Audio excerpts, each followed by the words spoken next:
So, morning guys, we are back home now from our holiday. It wasn't really a holiday, was it? It was a long weekend, but you know, with the way things are at the moment, it was all we could really hope for. So yeah, we came back yesterday, and Emily's still in bed, which is quite normal due to her medication that she's on. She basically has a drug-induced sleep most nights. So drug-induced sleep means it's quite hard for her to wake up. But you know, it's only it's about 8 o'clock now, so. But yeah, you know, we're at the stage now where I'm looking to go back to work because she's a lot better than she was. So yeah, her getting up is something we need to work on, and we're hoping that maybe just the fact that I'm not here might help, but we shall see.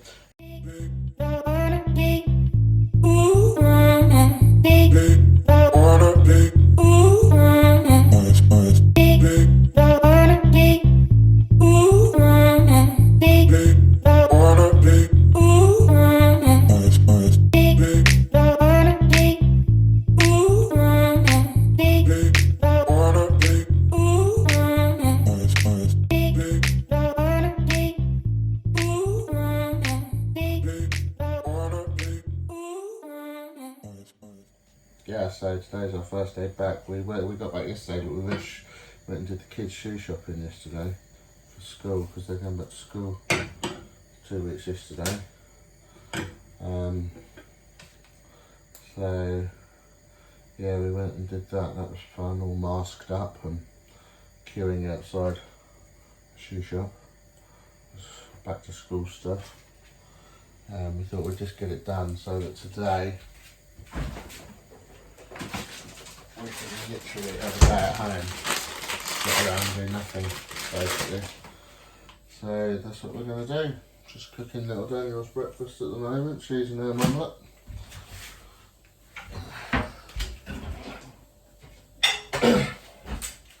And that'll be that. So yeah, we'll check in later.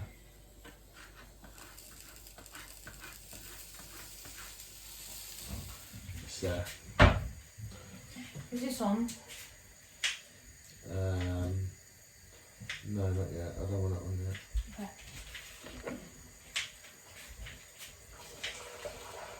So, Emily got up today.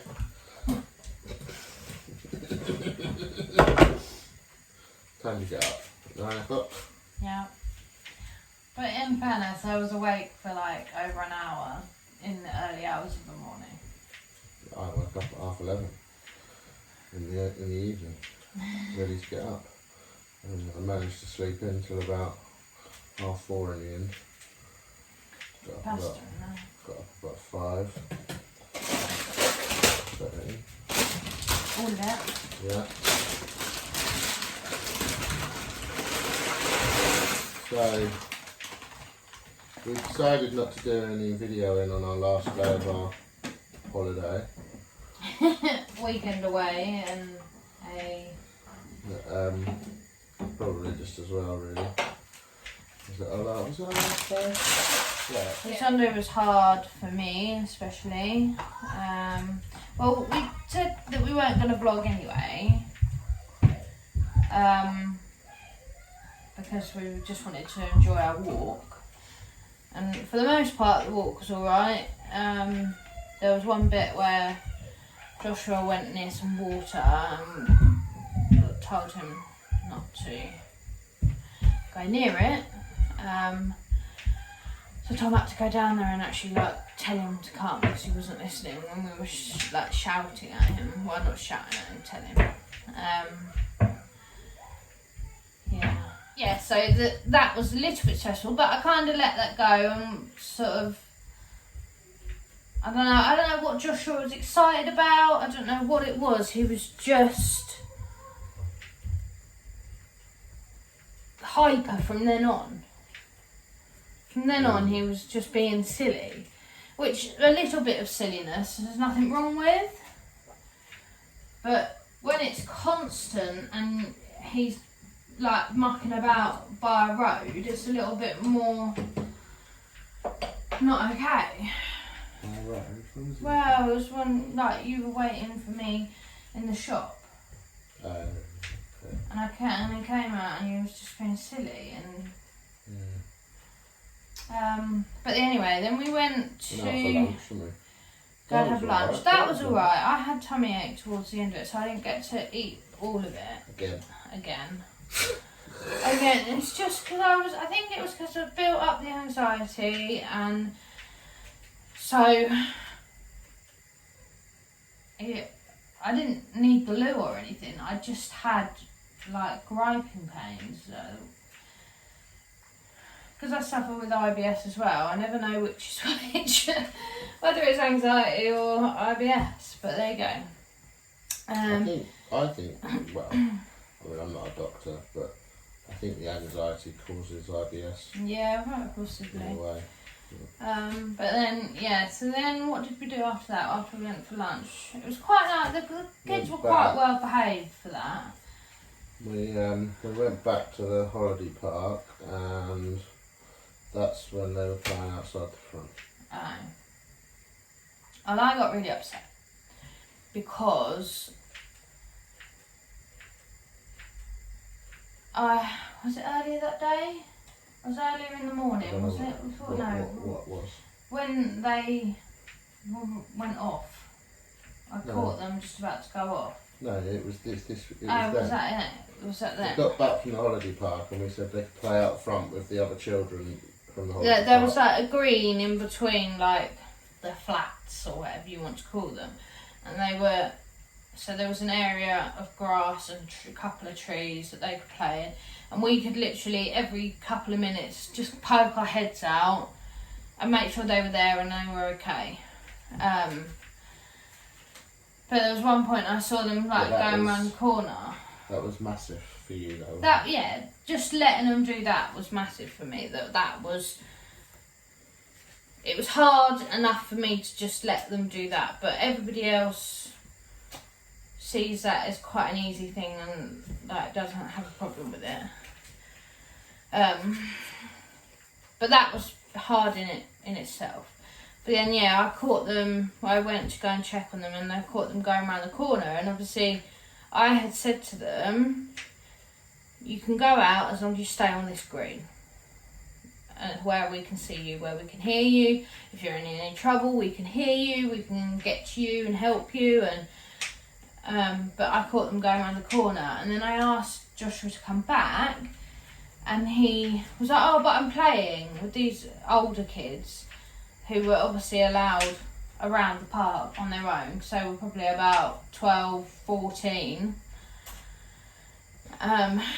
So I can understand them being let around the park on their own, but not when you've got an 8-year-old and a 6-year-old. I don't think it is okay for them to just be running around the park.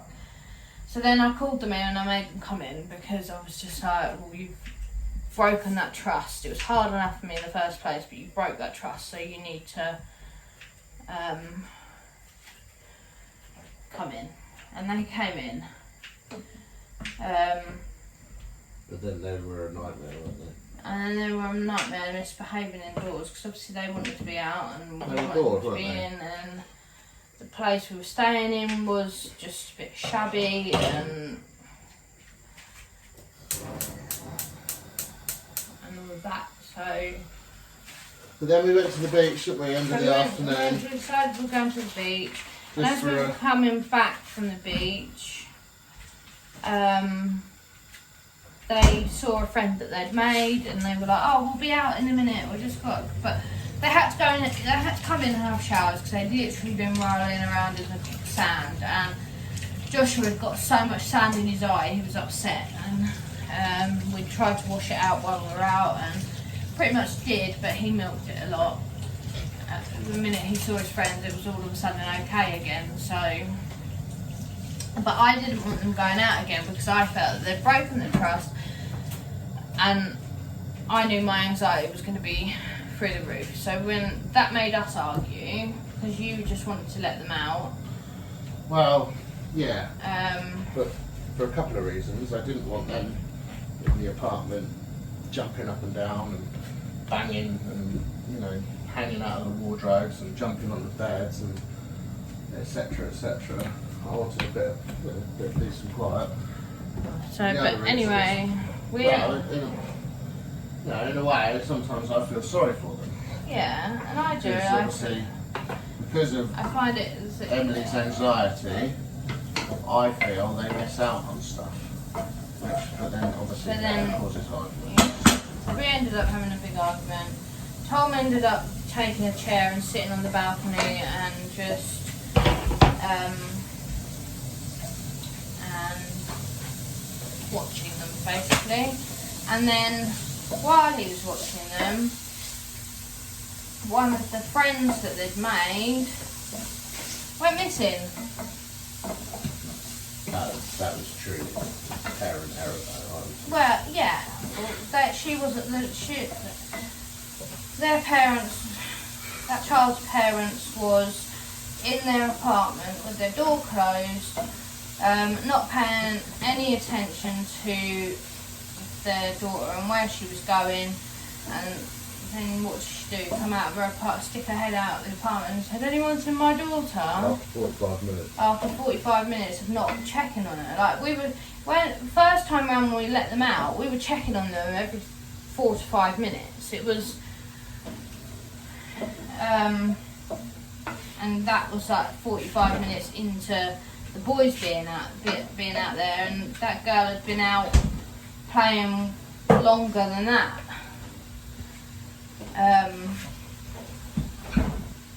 And so that's my worst fear, is losing them, and I think they found her in the end, didn't they? But it just proves my point that they can just go up, meet up with somebody else and go, "Oh, let's go to the shop." That girl's mother was pretty calm about it, I've got to admit. I don't think it was hard to be calm. She turned up in the end, didn't she? Yeah, but that's my fear, and it happens, and it just shows that it happens. So, but anyway, we ended up having I was upset, angry, etc. So we ended up not having the greatest last night. That was it. We were quite happy to go home, weren't we? Next day. Yeah, next morning we got up at 5 o'clock. Got every last little bit packed up. All right. And came home, picked up the dog, picked up Belle. And then we decided to go and do the dreaded. Came home without stopping as well. Yeah, we did. No toilet breaks? No. You weren't that anxious about coming home, were you? No, I was happy to go home. Something else I was going to talk about is the fasting. Do you want to talk about it? Yeah, I'm hungry.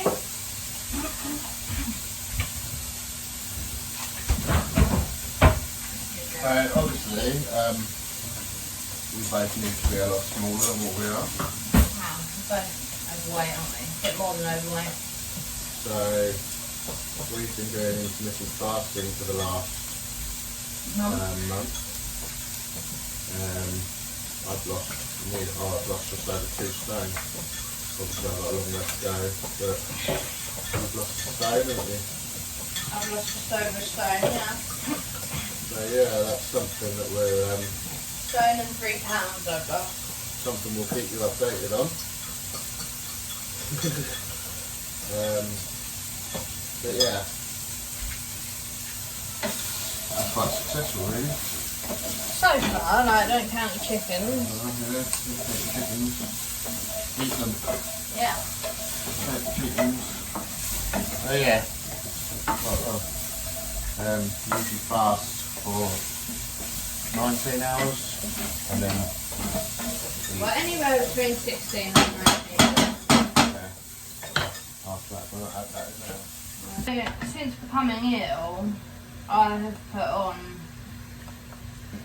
so much weight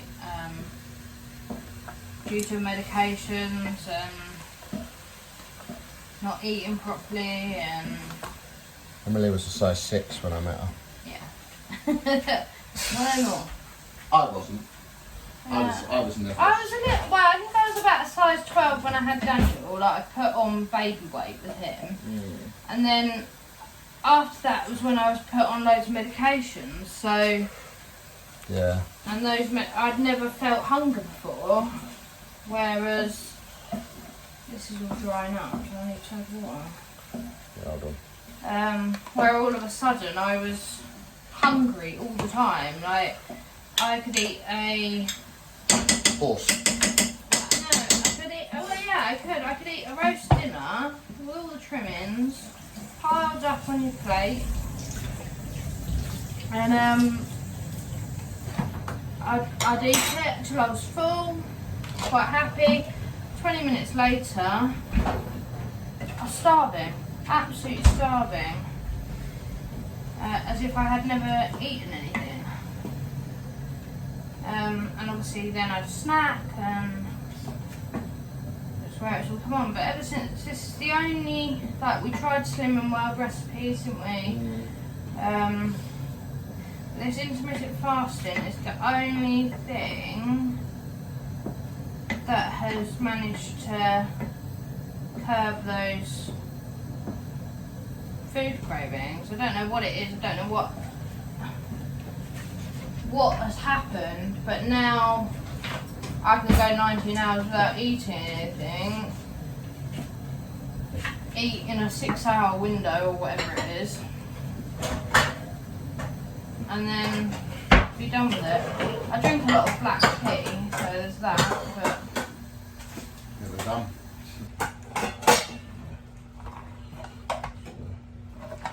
Creamy bacon and prawn pasta.